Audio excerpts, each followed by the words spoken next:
population venait de rendre un arrêt sur un contrat verbal conclu par Ouattara, Siaka et Nanema Etienne.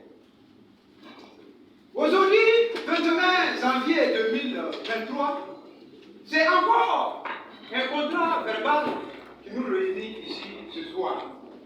Mais avant de rentrer dans le vif du sujet, permettez que, Monsieur le Président, Mesdames, Messieurs, que je vous tire mes somptueuses révérences. Bonsoir.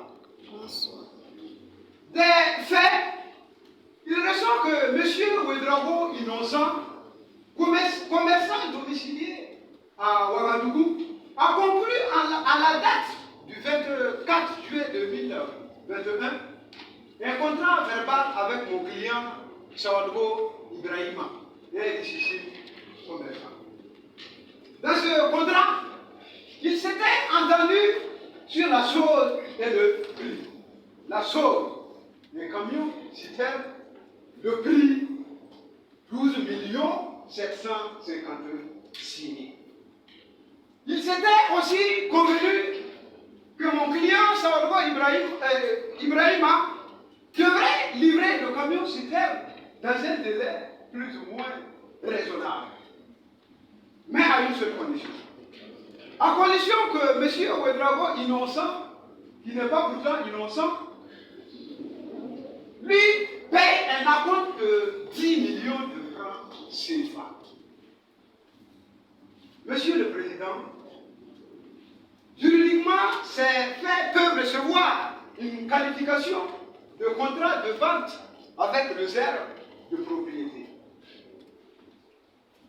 Et le problème juridique qui se pose est de savoir, est-ce qu'un client peut déroger à une clause de réserve de propriété et exiger au vendeur la livraison du camion?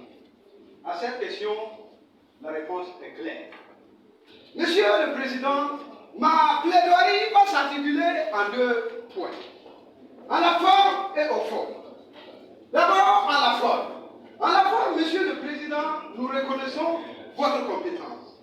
De la compétence rationnelle matérielle en passant par la compétence rationnelle temporelle. Ensuite, au fond.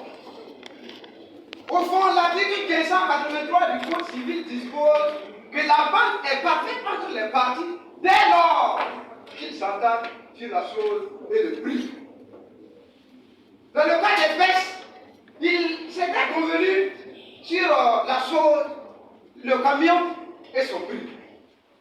Il s'était également convenu que mon client devait livrer le véhicule dans un délai raisonnable.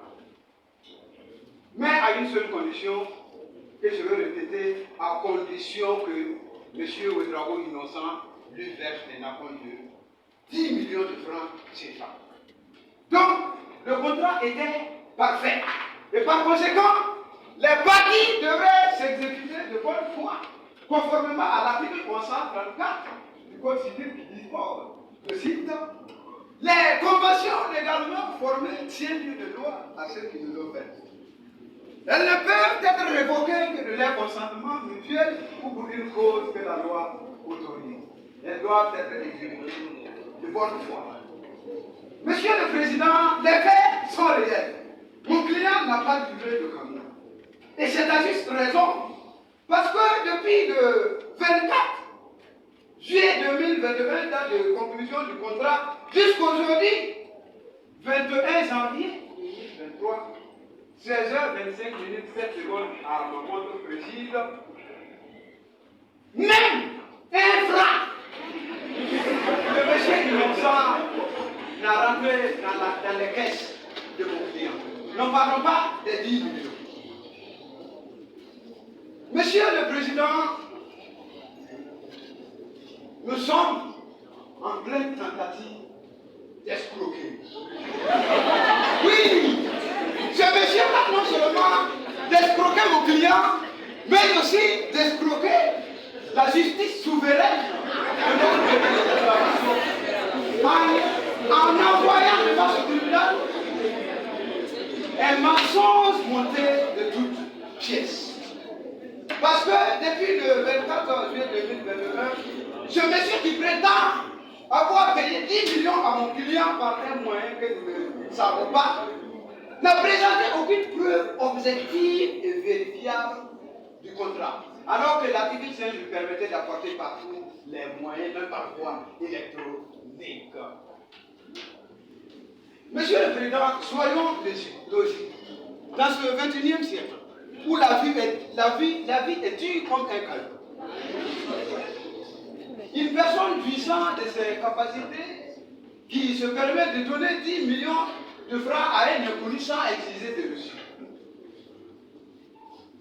Donc, il est donc clair que c'est un scénario monté contre mon client. Monsieur le Président, comme indiqué dans le fait, mon client est un multimilliardaire.